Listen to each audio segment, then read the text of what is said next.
Okay, we're looking at part 4 of the series here of the myth of creation, and we've already gone through the first 3. And at the end of this, if you want to see them, I'll have them in the link, and then at the very end, where it has the last 25-30 seconds, you'll see the links here at the end. Also, after this, there'll be a summary and another video, but there should be link 1, 2, and 3 in there. And so we'll keep going. There can only be 2 links that I have in each one that I'll show. And so this should show this and then your ending summary, as long as I can fit it all in here. Let's see how this goes. But so we're looking at the 6th day, and this is where God said, let the earth now bring forth the living creature of its kind, cattle and creeping thing, and beast of the earth after its kind. And it was so. And this is that calling into being that you have where, in Egypt, where he would say, so it is written, so it is done, or so I said it, so it happened, type thing. And so you have that, but also it strangely puts there where people think God made everything pop up like popcorn. It kind of alludes to the fact of evolution, or perhaps a bringing about here, but it all happens in a day. But it says, let the earth bring forth the living creature after its kind, creeping thing, beast of the earth. So the earth brings forth this. He's not doing it, but he's commanding the earth to do so. And God made the beast of the earth after its kind, and the cattle after their kind, and everything that creepeth upon the ground after its own kind. And God saw that it was good. And God said, let us make man in our own image, after our likeness, and let them have dominion over the fish of the sea, over the fowl of the air, and over the cattle, over the earth, and over every creepeth thing on the earth. Well, this is let us make. So God is a council. It's a group of people, and you can see this through the Elohim. Now, God created man in his own image, and so in the image of God created he him, male and female created he them. And this is that prose effect that you actually see in Sumerian, and you see in Middle Eastern stuff. And they probably got it from the Sumerians, because they were the ones that had this writing that, it sounded so prosatic, I guess you would say, at the time. But also that last sentence, male and female created he them, it should just say, and he created them, male and female. Same words, but you can see how things are written. And it's, of course, thee, thou, the, and all that type stuff. But we continue. And God blessed them and said unto them, be fruitful and multiply, and replenish the earth and subdue it, and have dominion over the fish of the sea, and over the fowl of the air, and every living thing that creepeth upon the earth. And God said, behold, I have given you every herb yielding seed which is upon the face of the earth, and every tree, in which the fruit of a tree yielding seed, it shall be for you. It shall be food for you, and to every beast of the earth, and to every fowl of the air, and everything that creepeth upon the earth, and wherein there is a living soul, I have given every green herb for food. And it was so. And so this tells you that we're supposed to be vegetarians, and then he's made all these animals. And apparently lions and tigers and bears are all supposed to be vegetarians. They didn't get the idea, though, sharks or any of these creatures. And God saw everything that he made, and behold, it was very good. Now, different. And there was the evening and the morning, and the 6th day. Now, when in Genesis 1:26 God says, let us make man, the Hebrew word is Adam. And in the Sumerian tale, it is Adamu. This is meant to be a primordial worker. And in this form, it is the generic noun meaning mankind, regular men. It does not imply that this creation is male, though. After this first mention of the word always appears as Ha-Adam, or the man. And so Adam is a man. But people can argue this point because of semetics. Anyhow, but as Genesis 1:27 says, so God created this man in his own image, and he created them. So the word is still not exclusively male, although it says the image of God created he him, male and female he created them. This is the idea that he created the male, and then from the male he made the female, right? From his rib, which we talked about before. And Ninti is Lady of the Rib, and she was the one that had helped Enki in the first place. And it's almost a pun that one day you might find, or something, but wow, it's just right there, I guess. So, man was created in the image of God, and this meaning is unclear. Now, suggestions include having the spiritual qualities of God, such as intellect, willpower, things like that. Or you could have the physical form of God, so God looks like you. In fact, image projects that concept that this God would look like us. A combination of those two, perhaps, people argue a lot.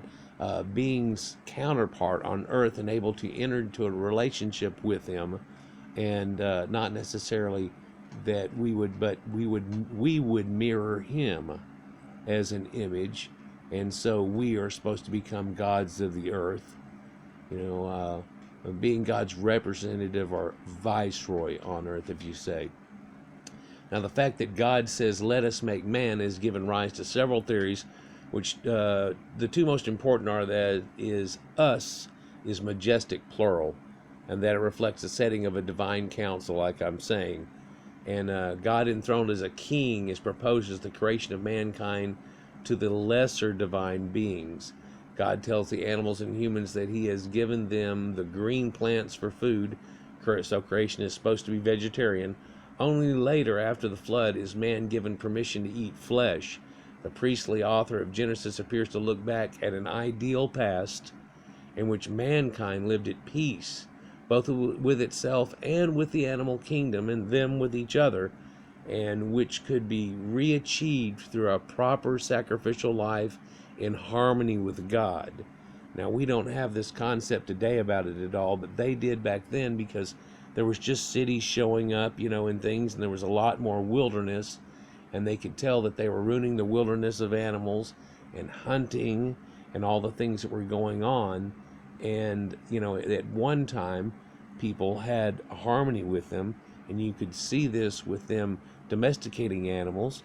We domesticated dogs long, long ago, and cattle and things like that, and sheep and goats and things, and brought them domesticated to where they were able to be used for us, and they'll come right to us. You can call them. I've got a video where this guy calls elephants. They come right to him and protect him, actually, get all around him. It's kind of neat. But in doing so, there was supposed to be this harmony, and everybody's supposed to be a vegetarian. This is echoed in the lion will lay down with the lamb, or the wolf with the lamb. Everybody says lion and lamb. Look at it again, read it. Anyhow, upon completion, God sees that everything he made was very good. This implies that the materials that existed before the creation of Tahu and Bohu, or darkness, and Teham, or Tiamat, were not very good, these dragons.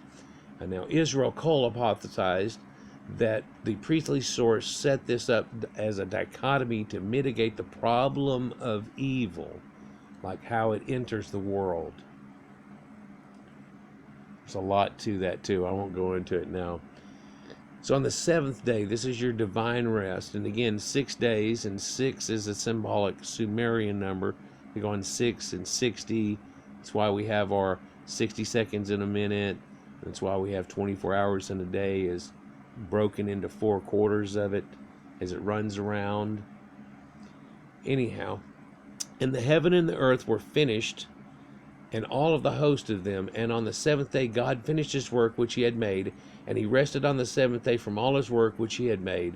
And God blessed the seventh day and hallowed it, because that in it he rested from all his work which God in creation had made. Now, a lot of people have said a lot about this too, but one thing that shows you that God needed rest. What? Is he omnipotent? And when you start getting this omnipotent argument, all these type things going on, God needed rest. Creation is followed by rest. And indeed, this is us giving him the mimic of us, because, well, that was pretty much it. He got everything done, so what did he do then? Well, he rested for a day. And just like whenever we spend all week working on a house, then we rest on the weekends, and so on. Well, and of course, it used to always be a 6-day work week. Now we have more of a 5 and 2. But So in ancient Near Eastern literature, the divine rest is achieved in a temple as a result of having brought order to chaos through what you've done through the week. Rest is both disengagement as the work of creation is finished, but also engagement as the deity now present in his temple to maintain our secure and order cosmos, or to keep everybody in line. So you work and it helps keep you in line, and you work and it helps keep you in line, and hopefully you won't deviate and ruin everything, And of course this can be looked at as a extreme control mechanism, but also to a primitive people, it's like, if you did it more like this, we'd quit screwing up. So it has its purposes, definitely. Now you can compare this with Exodus 28 through 11. Remember the Sabbath day, keep it holy. 6 days shalt thou labor and all thy work, but on the seventh day is Sabbath unto the Lord thy God. In it thou shalt not do any manner of work, thou, nor thy son, nor thy daughter, nor thy servant, nor thy maidservant, nor thy cattle, nor thy stranger that is within thy gates. For in 6 days the Lord made heaven and earth and sea, and it is in it, and everything that's with them, and rested on the seventh day, whereof the Lord blessed the Sabbath day and hallowed it. Now, Genesis. When you get to 2 here, the Garden of Eden story was probably authored around 500 BC.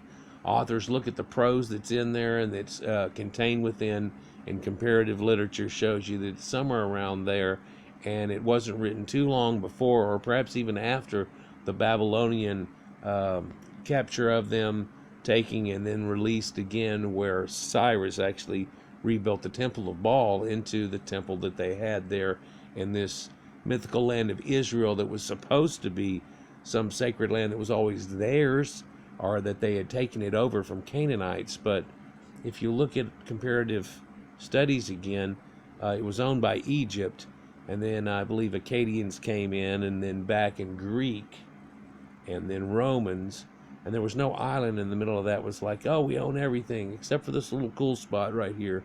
No one ever did that or said anything pretty much like that in history. So the Garden of Eden story was probably authored around 500 BC, a discourse on ideals in life, the danger in human glory, and the fundamentally ambiguous nature of humanity, especially human mental faculties. Our shortcomings, or us searching. So the garden in which the action takes place lies on the mythical border between the human and divine worlds, or a place once lost, east of Eden, remember, and so on, right?